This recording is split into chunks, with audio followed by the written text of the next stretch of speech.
Heyo, Podcast, the FEPcast. Welcome to the FEPcast. Feppies, the Fep Army. My Feppies, where my Feppies at? My Feppies and Fep Preppies. I. Just any Feppy? any Fep. Well, I like Feppies because it's like Preppies, and we should have like a look.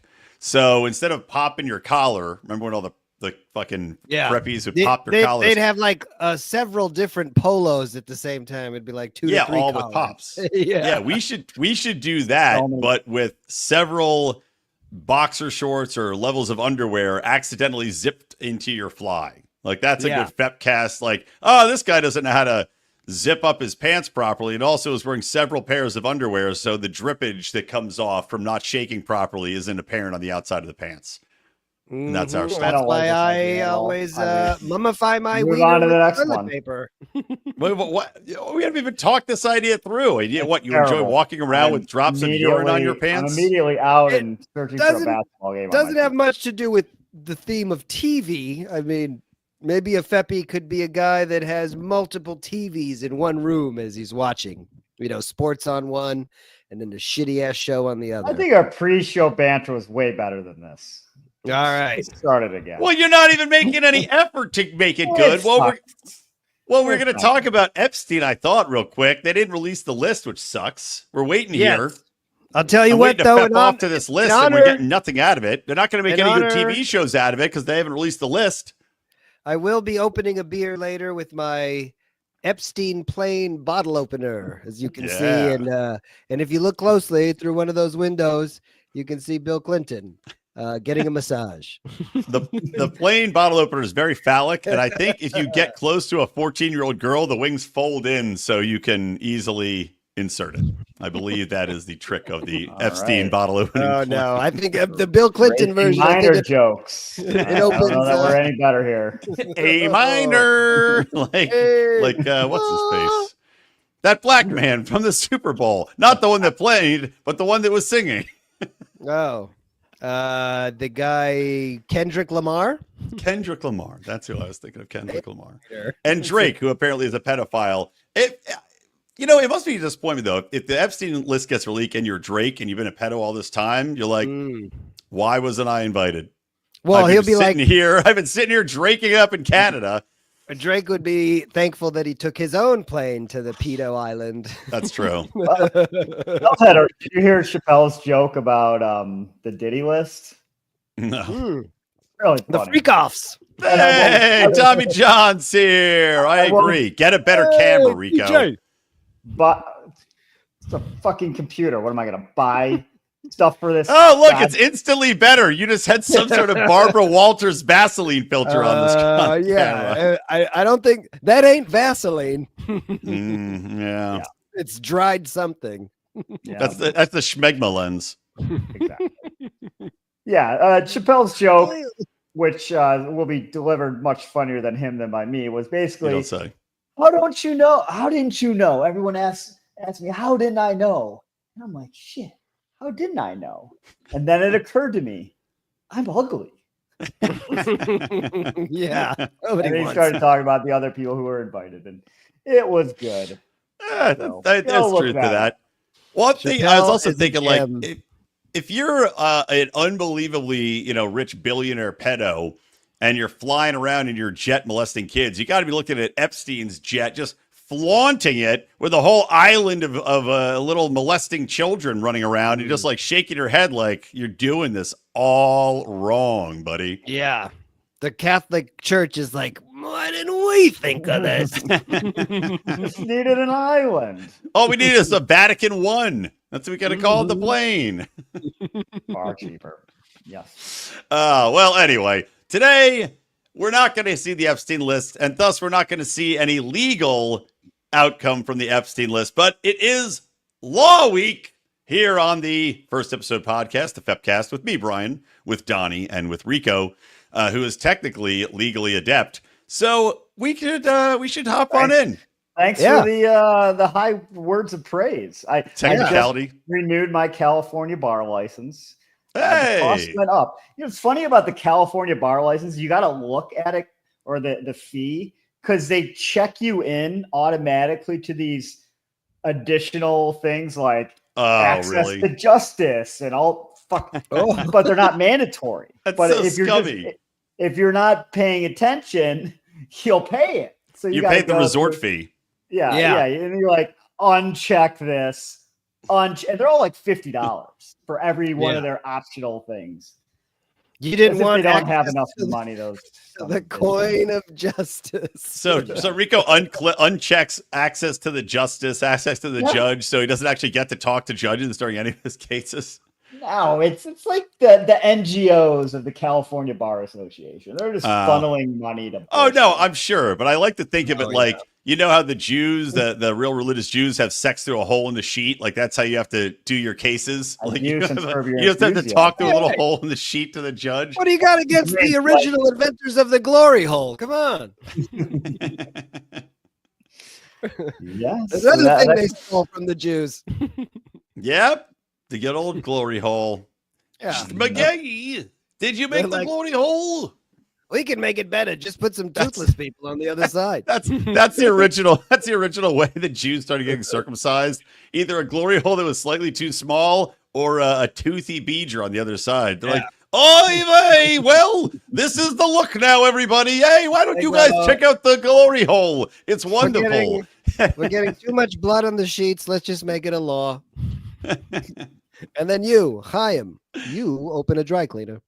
There should be a law. Now go get your foreskin sucked off for the glory hole and go to the dry cleaner. All right. Anyway, let's get into the show. I think that's in the Da Vinci Code. That was chapter 2. So we doing Law Week here at the First Episode Podcast. We decided to take on a classic in Night Court, and we will talk about that, I think, second as a palate cleanser.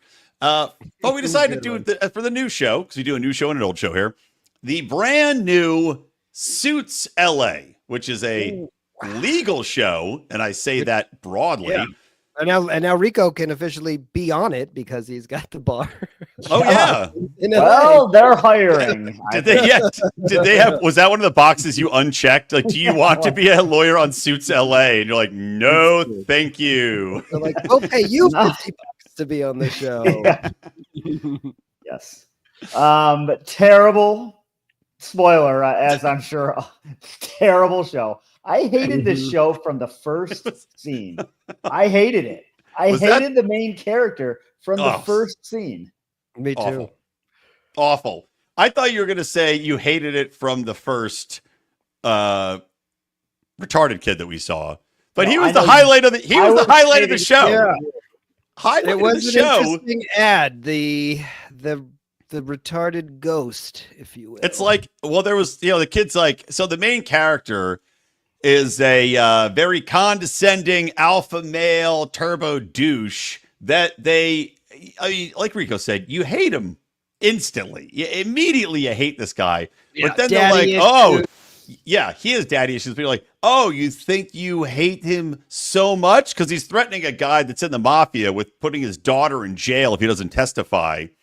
And then, of course, like a bomb goes off. It's all very ridiculous. Yeah. But then they're like, oh, you think this guy's an asshole? Well, guess what?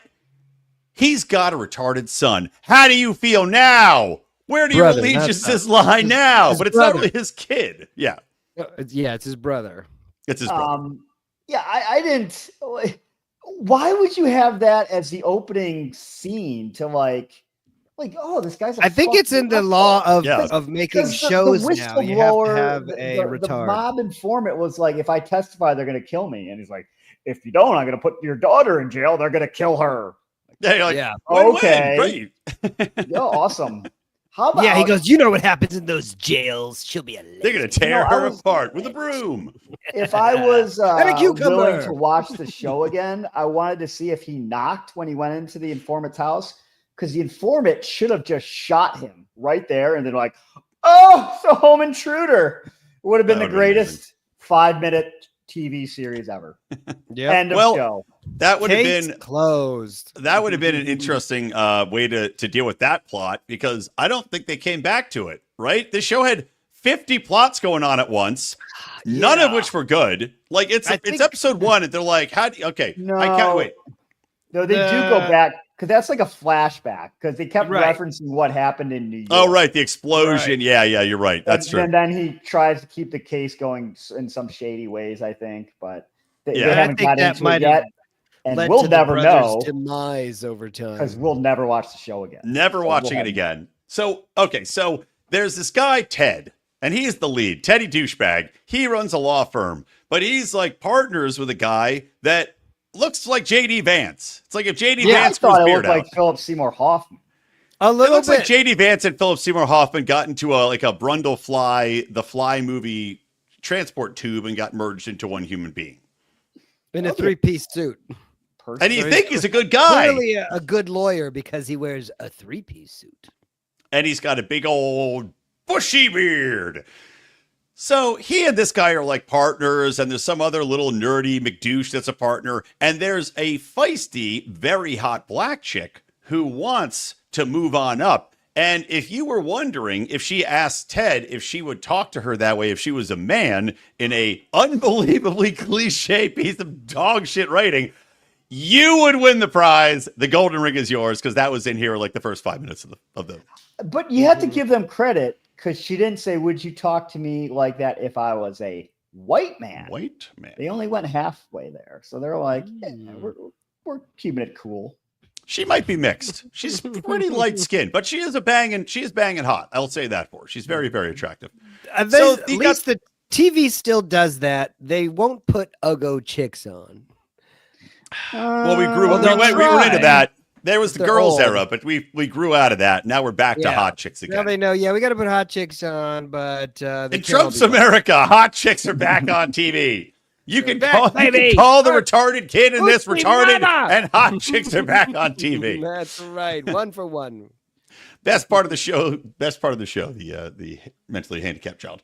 All right, so there's a guy that looks like J.D. Vance. You think he's buddy-buddy with Ted, but no, there's a backstabbing in the works. Don't you worry, because he's supposed to be. They started the firm together all those years ago. Yep, but remember, Teddy apparently told J.D. Vance that he was a flea, and J.D. Vance never forgot that all these years later. Yeah, that's right. So hold on, let me go. The actual thing is, I think they were working together, like they shared an office space. If I had to kind of read a little bit more into it. But they were officially merging because that's what he went to talk to him about. He's like, JD Vance and Ted are like halfway through the show. They're like, all right, we're going to do this. We're going to merge. And they signed some paperwork.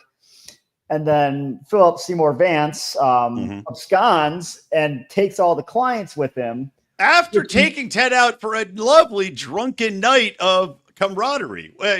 Turbo douche. And apparently the J.D. Vance lawyer, I guess he's in charge of the criminal defense stuff, whereas the other guy, he doesn't want to defend criminals because of what happened to him in New York. So he's been focusing on the entertainment side of the law. And so he's the entertainment lawyer while the other guy's doing criminal defense, but somehow they're the one firm and then they merge and then that's... But the other kind of hiccup. By the way, to be clear, there's 74 plots going on in this fucking show at once. None of them so it's a little tricky to unpack. They're all terrible plots. So and the writing's terrible and the acting's terrible. We're led to believe that Ted, that's the character's name, right, Ted? The lead guy's Ted. Yeah. That he's an amazing lawyer, like the best lawyer ever. Yet he just signed an agreement where he got completely fleeced and lost 85% of his clients. The guy's like, you signed the paperwork that allows me to take all your clients. Great lawyering. Did you not understand it? Well, what? Rico, did you miss the part in the very beginning? Again, you hate this guy. A new starlet for Marvel walks into his office, and I wrote this down, how bad the writing is. He's like, oh, you don't have me as a client yet. He goes, hey, you play a badass in movies. I'm one in real life. And then she goes, are we going to fight? And he goes, no, we're going to dance. Now, to be clear, he does not actually dance fight her or serve her in any way. Yeah. He just signs her as a client. And that was the opening dynamite writing we were exposed to in this. She could not even consider any other lawyers because of the way he approached her. She was just taken aback. Another little legal hiccup. You're not allowed to act on behalf of, as a lawyer, on behalf of someone unless you're authorized. And he clearly acted as her attorney. This guy is making mistake after mistake after mistake for this allegedly top lawyer in LA. Yeah. By the way, this show is a spinoff of a USA show called Suits, and the writer, Aaron something or other with a K, Burr, he was like, I had more to tell. I had more work to do, more truths to share. It's like this was your passion to keep going. There's piece no of shit. To the Suits. Sidebar, right? Legal talk. I was watching this on, it was a video on demand, and they were promoting the next episode where the character Harvey from the original Suits is now going to go into LA. So they are going to merge the two, and that Harvey guy is going to show up. I feel he maybe needed more work. I don't know. Yeah, well, USA money dries up pretty quick. The original Suits was actually good. I didn't. USA was actually entirely funded by USAID. They're like, all right, well, close it up, lock the door. He got doaged. He has to go work for NBC. USA Network. We didn't know Up All Night that we were masturbating to at 14 was actually being paid for by the U.S. government. I would still keep giving money to Joe Bob Briggs Drive-In. I really like that show. I think that was on USA. We're going really I think Gorgeous Ladies of Wrestling was USA, wasn't it? Yeah, they had some good stuff. I mean, American Gladiators, USA. Again, this is all making sense. American Gladiators on USA Network, paid for by USA. This makes perfect sense. If you're going to get money from American taxpayers, at least your show has to have USA in the name. Right in the title. Or American. All right, so I real quick, I just want to, and I noted this, by the way, there's 80 plots, which I mentioned. Here are a few of them. So the lead plot, guy, law firm dude getting fucked, the black chick trying to make her way up in the ranks, the old black man who you'd recognize. Yes, you're right. That's what he's from. Thank you. I was so hoping that he was going to have some kind of lawsuit against McDonald's. It would have been awesome. Amazing. Oh God. Why did they not do that? Yeah, he's the owner of McDowell's. Could have said, Coming to America is the old black man in this. Let's go get some Big Mix. Wouldn't that have been? And what? There's no. You can make the reference. You're not getting sued. They would not do it. Oh, they're amazing. So he has his own money. You gotta get me an audition. And they're like, we're a law firm. He's like, you could do it. So that's one plot. And apparently they go way back with this guy. He's like his first entertainment client or something. Yeah, he goes, we're lawyers. We're not entertainment agents, but apparently in LA everything is, I guess if you check the box when you're redoing your bar license, you're allowed to be an agent as well. You gotta read the boxes. $50. $50 will get you in. So there's that. You holla. Then there's Ted, douchebag Ted's daddy issues and flashbacks of his dad being like, you gotta be a defense lawyer, and him like, I'm not like you. Your mom made you soft. Yeah, and then he's like, now I'm in hospice and I'm dying, and Ted's like, I still hate you, and I'm gonna go tell you I hate you as you're dying, which is another plot. Then there's the plot about the little weasel-faced guy who you'd recognize from other stuff. Was shooting guns in his backyard with his other buddy, and he's super rich, and his buddy decided to shoot himself in the fucking head. There's that plot. Actually, no, I wrote that down because he's gay, and it was his partner, and then they're celebrating that he got a job, and then they're shooting guns and doing ecstasy, and one of them gets shot. Which is a great time. Let's not talk anything ill will about shooting guns on ecstasy. We're support of that as a podcast. The first thing I thought of, you got to show some of that stuff unfolding to make the show more. I would like to see that. I want to see stuff go down that makes lawyers relevant. Like just having a bunch of lawyers yapping about, instead of mafia guy, show gays and guns on ecstasy and a guy blowing his own head off. That's your cold open, Suits LA. Right. Well, like another nonsense. Stupid legal thing in this. I'm pretty sure when that guy that was being charged with murder and he walks out of the courthouse. Yeah. I'm pretty sure that was Santa Monica Courthouse they were showing. I'm sure it was. Yeah. Which is I believe a municipal courthouse. Maybe I'm wrong, but they don't have murder trials in a municipal courthouse. They also said later they're charging him with first-degree murder, which means you have some kind of intent to premeditation. Well, he's just walking out of the courthouse like he was appealing a traffic ticket. Like, bail's usually pretty hard to come by on first-degree murder. He's just walking around like I guess he's got that's the only thing that made really it authentic. Is that it's California and you're allowed to shoot somebody and be charged with murder, and then there's just no need for bail. Not even monitored. Right? Hold on though. Let me make a point here about him walking out, because JD, you promised you were sad. Philip Seymour Vance. Philip Seymour Vance. So Philip Seymour Vance was supposed to be his defense attorney, but then Ted gets this little weasel face back because Philip Seymour Vance doesn't believe the guy. And Ted says, I will believe you. And if you don't, I conned you into believing that Philip Seymour Vance was the best lawyer. Yeah. And I made you believe it. But you believe that, so you believe anything I'll say, and I can convince the jury of that. And this guy buys that argument for some odd reason.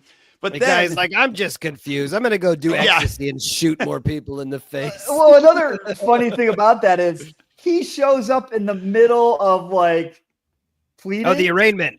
Oh, yeah. And he's like, I'm his lawyer. Like, the other guy's like, why didn't you tell me beforehand? Yeah. So you could just walk in any court and like, Your Honor, I have a motion. No. I'm just a random. I'm your lawyer now. When was this signed? Oh, yesterday? Well, why are you showing up in the middle of the arraignment? But wait, but it got so much better too, because he's like, I am your lawyer now. And the guy's like, yeah. And then he goes, this was like the end of the episode. Closing, brilliant writing. Ted goes, my client pleads not guilty, Your Honor. And then there's a dramatic pause. Then he goes, because he didn't do it. Okay. And that was like that. And then the guy was like, yeah, Ted. It's like, what?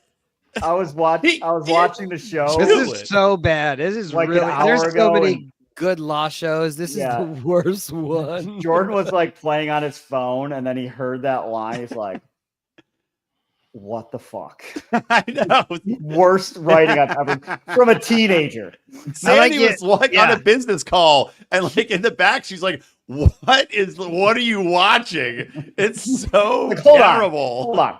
It's terrible. It's awful. It's like I like lost her $2 million in contracts because I had Suits LA on in the background. They're like, oh God, what are you watching? I can't do business with you. You're clearly an idiot. No. I gotta go. No, I'm sorry. Two jabbering idiots broke into my house and are arguing in my living room. That's what that sound is. It makes LA lawyers look like morons, which you kind of mentioned it, but he flew to LA to sit at his dad, who's like not conscious or dying. No, he flew to New York. Private jet to New York to sit by his dad for 5 minutes and tell his unresponsive dad that he's going to die alone. Yeah. Yeah. Yep. No. Carbon footprint on that. That was the most confusing scene to me. And his dad, ironically, Al Gore. He was awake the whole time. That's just how he looks now. But the scene with the dad is where you realize that the retard brother is a ghost. And then he says to him, "Wait, yeah, I didn't realize he's actually a ghost." Yeah. Yes. So if you notice, I totally missed an that. Imagination. All right. So the first time they show the brother who's got Downs, he's wearing a Yankees shirt. How did he make him pancakes if he's a ghost? Listen, if you start questioning this thing, the whole thing goes to hell. But I don't want to pull the threads of Suits LA. God forbid. Yeah. God forbid. I at first you think, okay, he's taking care of a mentally handicapped boy. Maybe it's his son. Then you find out it's his brother. But then you find out that there's this flashback scene where he's a young boy and the guy is the same age, the handicapped brother, and he's wearing the same shirt. And then he talks about how his favorite, they went to a Yankee game before the dad was, I guess, had to go to jail or do something. Yeah, it was his last day of freedom, apparently. Yeah, so his last day of freedom, you took me to a Yankee game and you didn't want our other brother to be there, but he came anyway, and he was so happy that he took a photo. And then you realize, and then he says that you let them kill him, or you somehow, it seems like... I thought he said he missed the funeral. He missed the funeral, but at the same time, he says that he died because of you, or that you let them kill him. Like somehow the dad is responsible for the brother's death, doesn't show up to the funeral, makes it seem like he was always ashamed of him the whole time, but the brother holds on to him as like a ghost in his mind. And that's why he's wearing the Yankee shirt. And at the end of the episode, he's looking at the photo of him as a kid with the boy, the handicapped boy, who's the same age as he is in the photo as he is when he's in real life. So that's the only thing that was kind of each other. Yeah. And he's like, Dad, Dad left. And he's like, well, there's some people have something wrong with them. And Dad did, but there's no, and I knew he was going to say this. Then he turns to the retarded brother. He's like, but there's nothing wrong with you. Yeah. I saw it coming. So, right. Yeah, that was the, scene, right? That's when I realized, like, oh, the brother's a ghost. They don't do a good job of establishing the timelines. The storytelling is terrible. Yeah, because they could easily make his past part of the way he acts in the future, but don't do it in a way where you're trying to trick people into thinking that it's a living character and then he's a dying character. I should have realized that the brother was, the brother was a ghost from the flashback scene where he was yelling at a black person and not use that water fountain, because that was it was okay. That was another missed opportunity by CLA. Yeah, very bad. So, by the way, another thing. So speaking of the story better, it's not terrible. Like, you got some characters, maybe they're interesting. You got the retard brother. It's all terrible. You got the ghost. You got the dad, who obviously the dad did something to kill the kid. We'll never know, because I'm never going to find out. Question. So after he gets screwed out of the merger, even though he's the best lawyer in LA and he can't read a contract, he goes to some hot woman's house. Was that woman his No, ex-wife? that was the Marvel or it was character. the Marvel chick. Yeah, that was confusing too, because they flash back to a chick that looks like the Marvel chick. That doesn't make any sense. Or like, no, I'm pretty sure it was the ex-wife, because she was in New York in a hospital flashback scene too.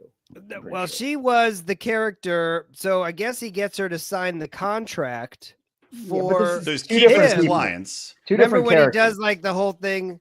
Oh, it's not the same girl? No, I thought it was two different girls. I thought it was his ex-wife. Two different characters. No, this is the problem with having 8 plots that nobody gives a shit about in one thing, and having characters look the same. I think he signs her because he does the whole spiel of, we're not going to fight, we're going to dance.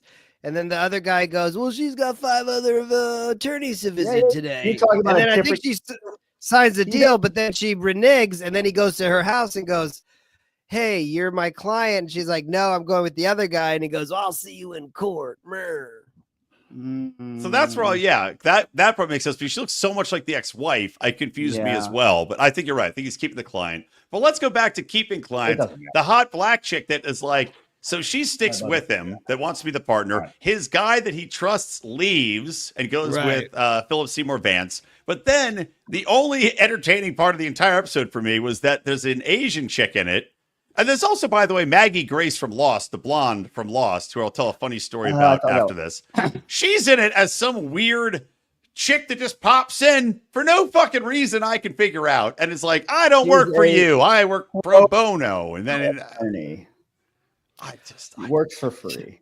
She works. Yeah, she works. She's pro in bono and out for no reason. For no reason. She works out of the office. But she rents the office so that it looks stupid. Cool.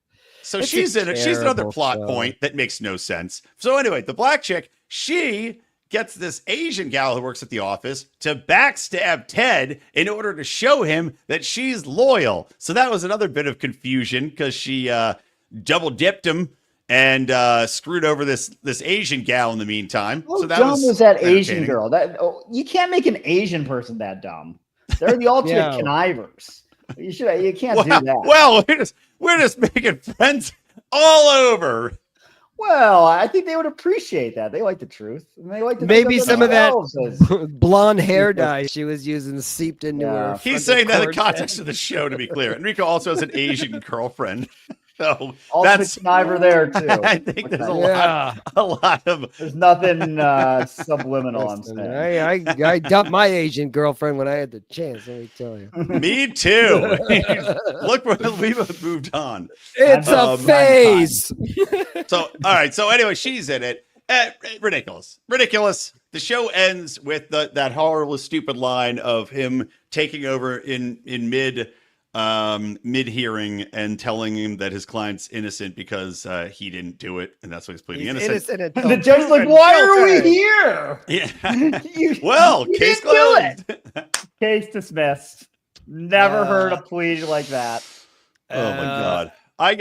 I'll tell my quick Maggie Grace story after we give our grades, because it goes in a long line of stories I have of staring celebrities in the eyes awkwardly. So I give it an F-. It was one of the shittiest shows. I mean, every week it's gotten worse. We watched Going Dutch, which I thought was the worst show I'd seen. Then we did Shifting Gears, which definitely was worse than that. And now Suits LA is a brand new rung of hell to watch this piece of shit. It's very bad. The mainstream TV producer, I don't know who works for these networks or who's greenlighting these shows. I hire us, morons. I mean, we're doing this shit for free. This is terrible. It's a soap opera. A script. They needed a person to get amnesia and get an eye patch. That's what the show needs.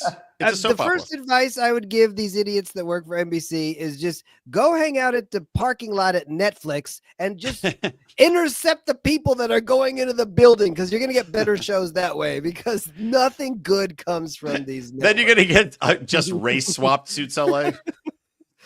It'll still be better than whatever dribble and garbage they're pumping out.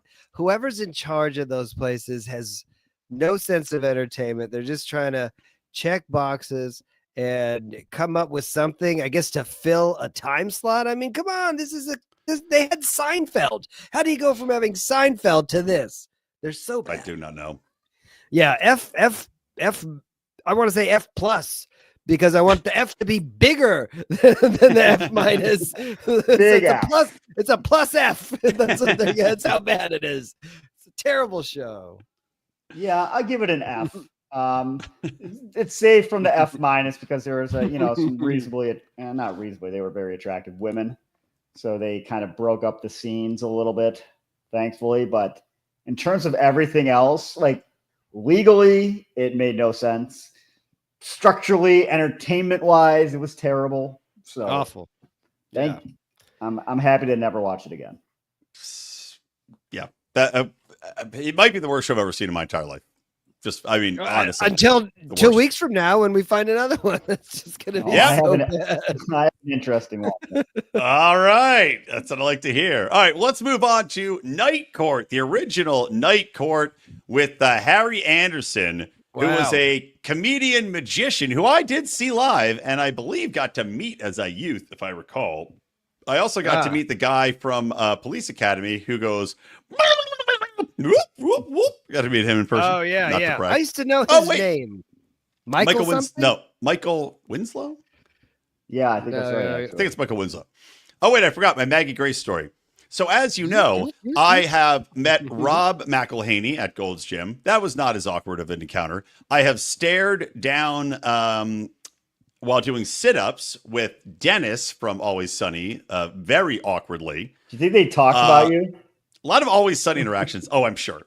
Dennis is like, so I'm doing sit-ups and this fucking weirdo keeps staring me in the eyes every time we sit up at the same time. I saw Dennis at the Wood for breakfast one time, and I remember thinking, "Oh, it's Dennis over there." So he's putzing around that West Side. So of course, they all lived in Venice. Then there was the chick who played Artemis on the show that I made angry at a bar. She came up to you. So anyway, I'm at Gold's. And I'm working out in Venice, and I see this blonde, and this is, God, it's got to be 15 years ago. She was hot, like just off Lost. And I see this blonde. I'm like, all right, it's pretty hot. So I'm looking at her, and we lock eyes, and I'm like, oh, do I know this chick? Is she flirting with me? So, I go back to my workout. Then I look over again, and we lock eyes again. And I give her the old, hey, one of these little eyebrow raise. And I'll be honest, she gave me a little smile back, and I was like, okay. And then I realized, oh, she's famous.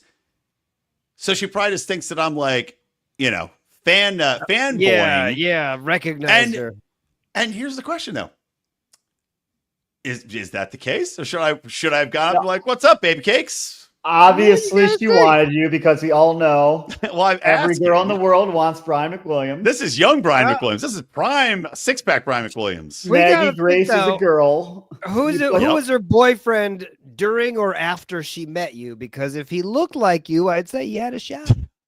There you go. But if it was like Fabio, you miss 100% of the shots you don't take. I did also meet oh my God, I'm blanking on his name. Sonny from The Godfather. Sonny Corleone? Yeah, Sonny Corleone. I'm blanking on his name. I don't know. Very famous actor. Well, anyway, met him at the gym. And I also met Fred, what's his face? Kevin Bacon's buddy in Tremors. Took that shot, banged him, no condom. So there you go. It is fun. Healthy, yeah. I was like, you were in Tremors. You want to feel a tremor? You want to feel a fat worm? Here you go. Take it on. And he was tiny. James Caan was Sonny. Yeah, James Caan, who's also tiny. That's huge. He's like 5'2". He was nice. I was like, hey man, loved your work. He was super nice. Second sidebar. How who didn't? Jarring was that news to find out that Gene Hackman, man. Gene Hackman just they found him dead. And his wife and his dog, all dead, all like mummified. Yeah, like weeks old of death. They just sitting there. Well, I like the gas company's like, well, we checked for a gas, and apparently the door was open when they got there. But I don't know. That seems to me like a gas leak scenario, or like I was on a real story. I was on a major Australian radio channel doing an interview on this today, and I was like, look, when I woke up today, I didn't think I'd have to think about whether or not they committed suicide together and also poisoned the dog so it wouldn't eat their bodies after they're dead. But yet here we are, and this is what I had to think about today. But they have two other dogs that didn't die, is what I heard too. Why wouldn't you if you're planning on doing that, just lock the dogs out of the house? And what do you care if somebody watch them for a weekend? Drop it. Yeah, like, hey, can you watch my dogs while I mummify? Well, it's bizarre. In 2 weeks. It's bizarre. In the past, it is very odd. All right, we got to talk about Night Court here. Yeah, Night Court. Great show. I forgot that theme until I started hearing it. I'm like, I did. Yeah, I think this was one of the shows. It was. Do you remember, like between the 7 and 8 o'clock hour on networks? They would always have like an older show before they got into the new shows. It was always like before Simpsons. It would be like it would be like 2 old shows. It'd be like MASH, Night Court, Star Trek: The Next Generation, Simpsons, or something like that lineup. Right. Maybe that's how I got into watching MASH. Stuff. Well, it definitely wasn't before The Simpsons because this is an NBC show. I'm almost positive. But same thing. I think you're right.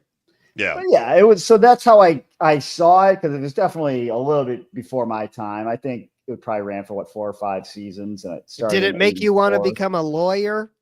Yeah, this is why. It made me want to become a bailiff. Actually. John Larroquette. It made me want to. That's why I went bald. Or a magician intentionally balded myself because of Bull Shannon on the show, who sadly is the actor that plays him is dead. Passed away. A lot of those gigantors die early. They do. Their glands can't keep them alive for some reason. So I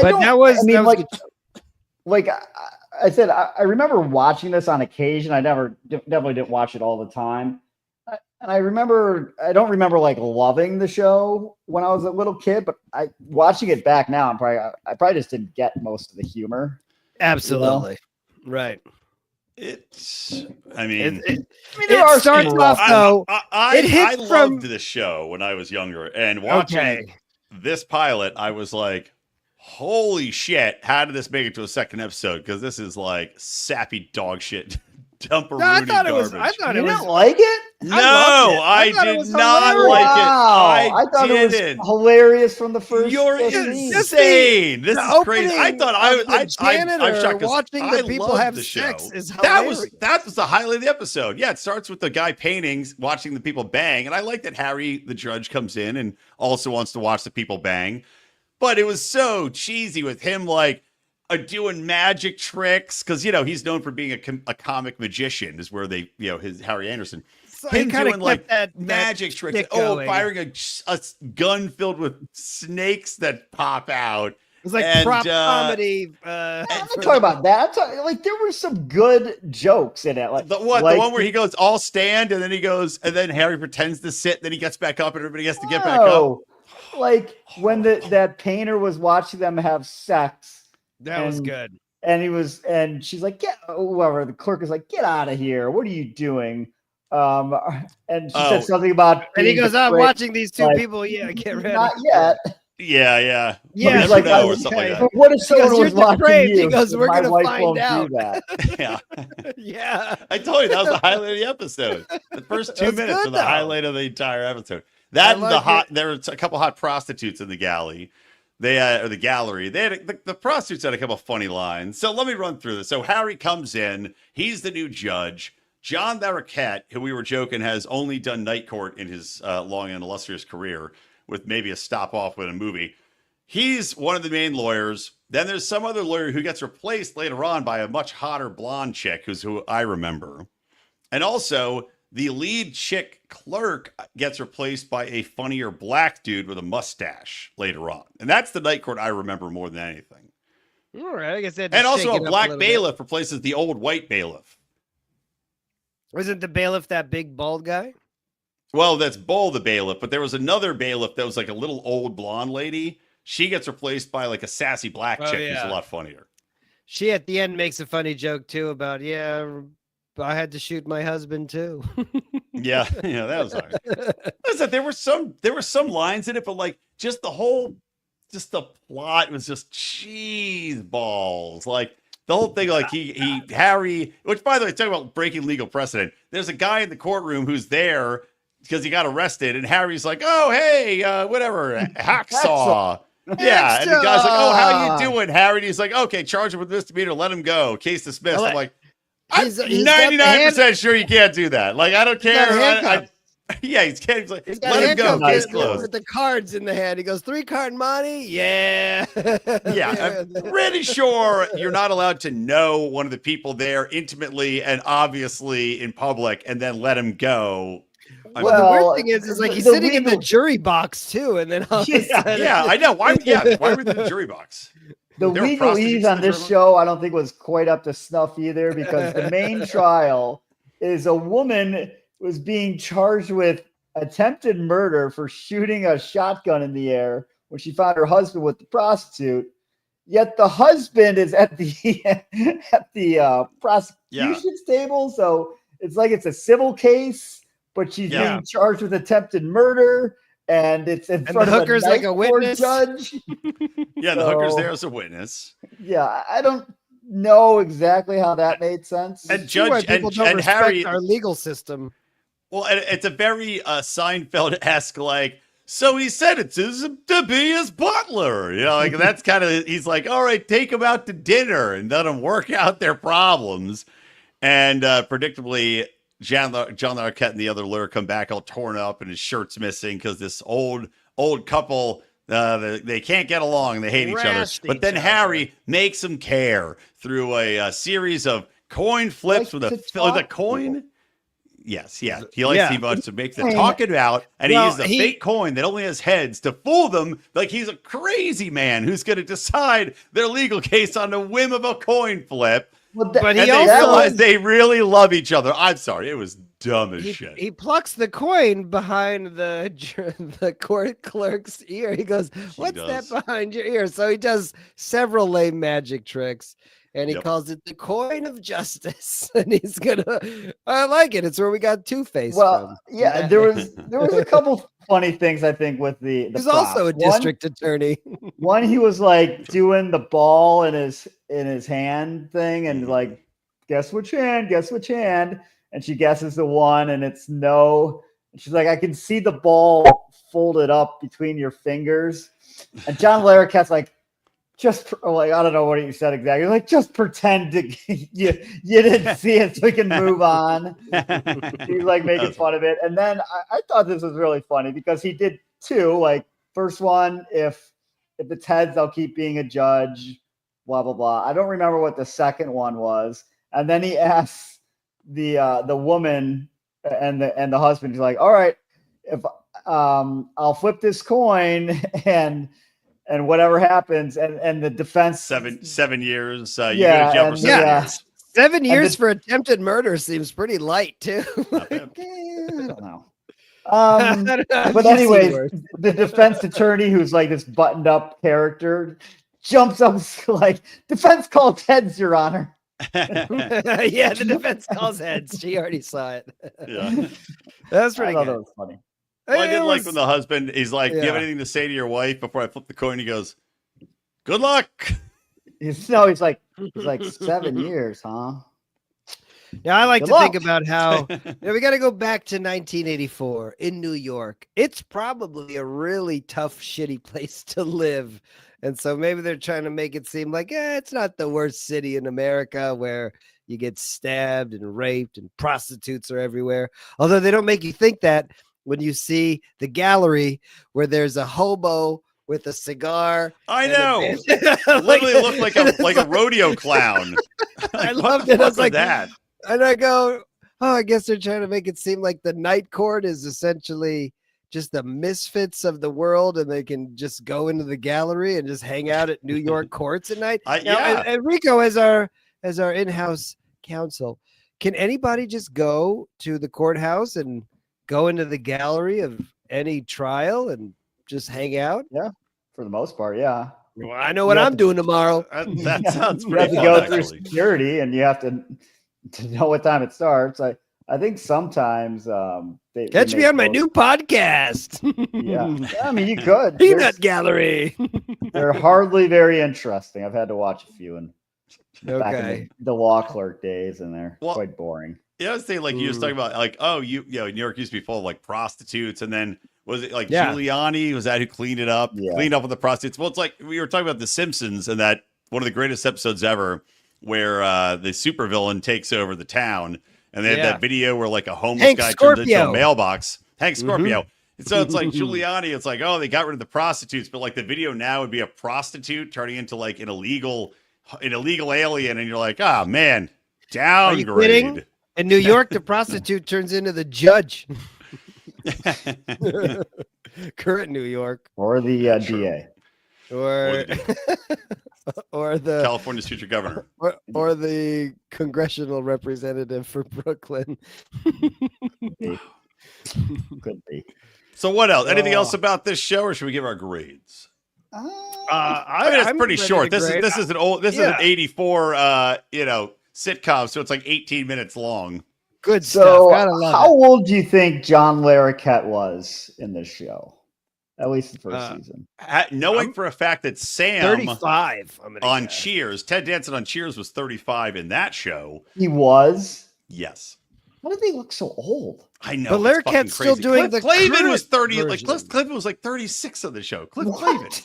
I know. It's insane. I'm going to say John Larroquette was a ripe 32. A little under. He was 37. Oh, okay.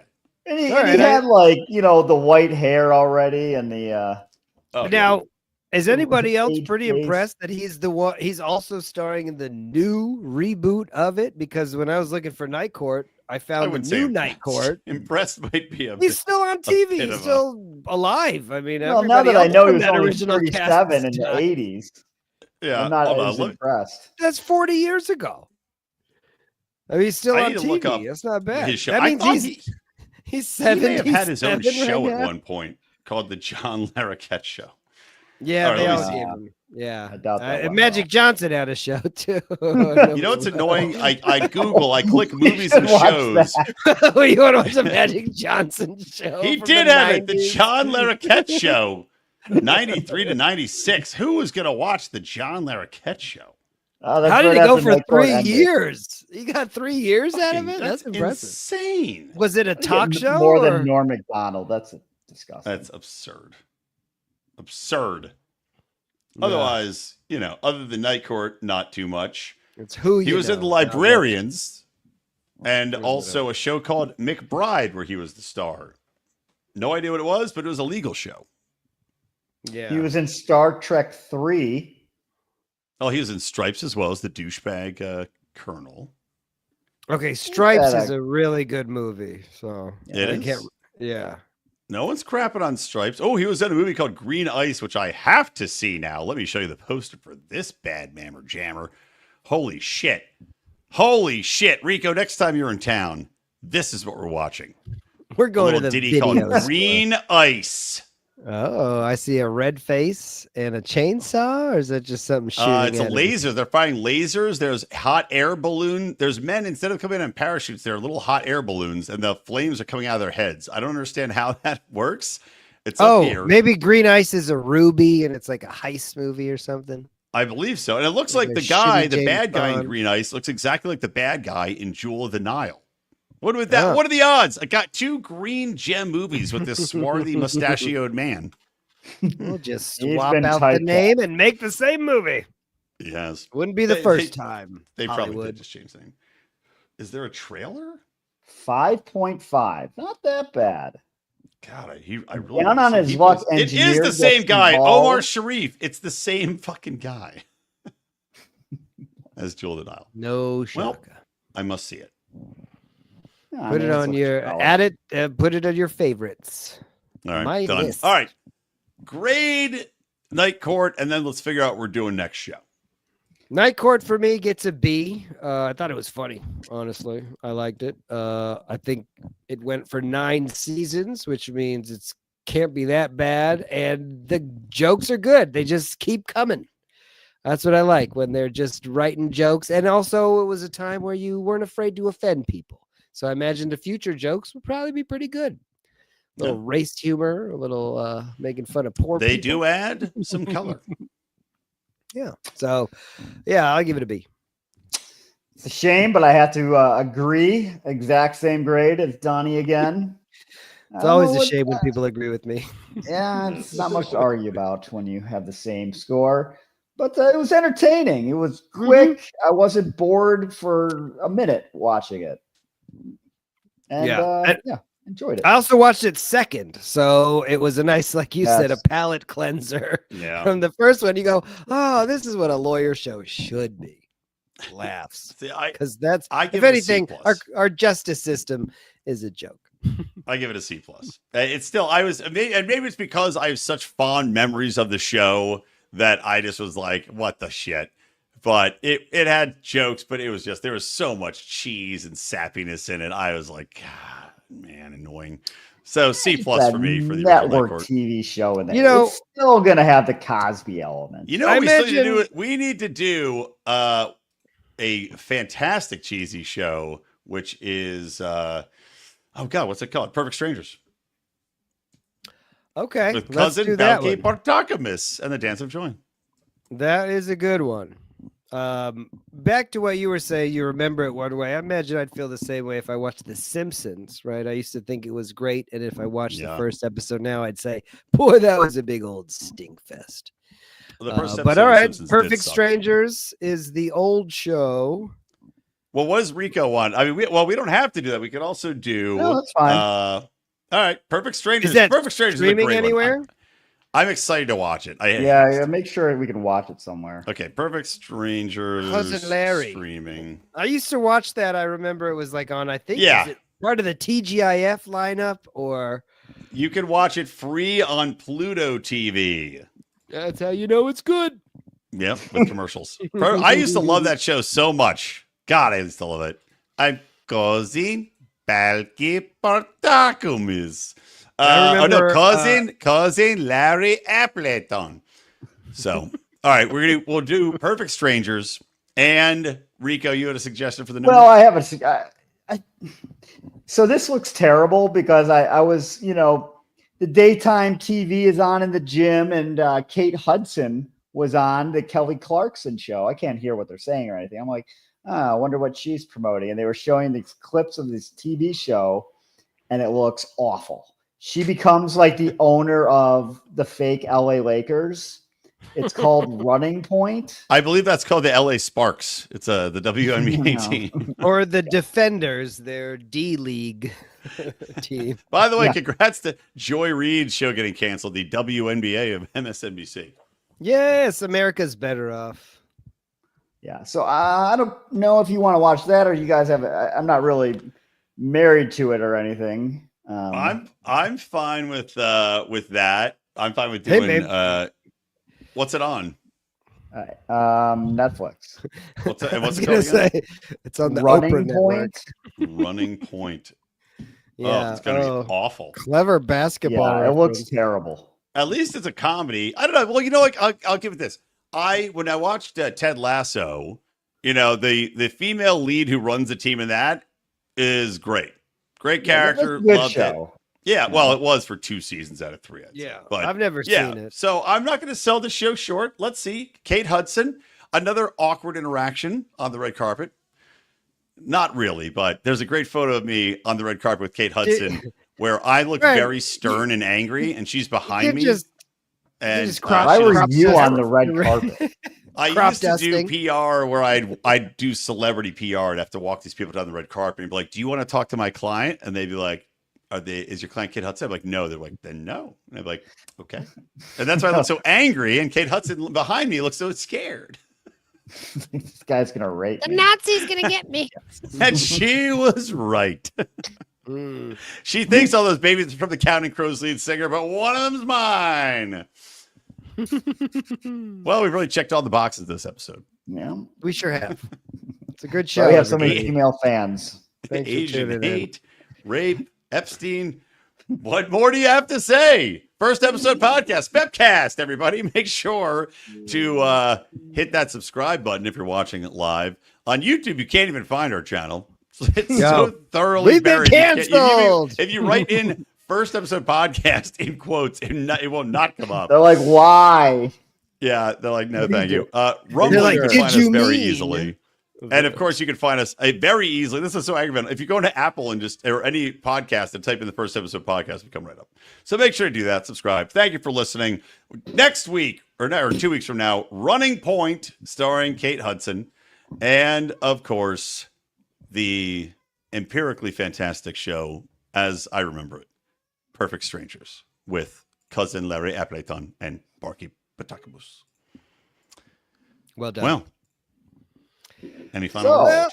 How are things? It was wonderful. Bravo! I loved that. Oh, it was great. Well, it was pretty good. Well, it wasn't bad. Well, there were parts of it that weren't very good, though. It could have been a lot better. I didn't really like it. It was pretty terrible. It was bad. It was awful. It was terrible. Get him away! Hey, boo!